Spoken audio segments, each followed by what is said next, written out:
Hello, hello, tuto pendule pour pouvoir essayer de dater un événement et d'avoir les bonnes informations pour dater un événement avec le pendule. Première partie.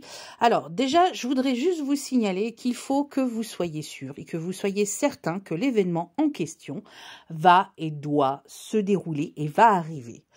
Vous ne devez pas poser une question sur quelque chose dont vous n'êtes pas sûr sur l'issue. Exemple, vous pouvez poser comme question, quand est-ce que je vais passer au tribunal? Quand est-ce que je vais être livré de ma maison? Quand est-ce que je vais avoir ce changement de poste qu'on m'a promis? Ou sur lesquels il y a une décision où j'ai eu le concours ou quelque chose de cet ordre-là.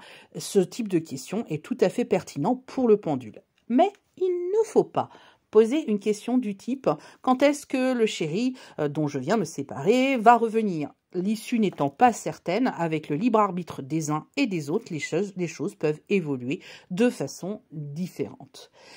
Du coup, je vous propose vraiment de bien poser votre question, de bien vous poser au calme, pourquoi pas allumer une petite bougie et à ce moment-là, de bien définir la convention que vous utilisez avec votre pendule.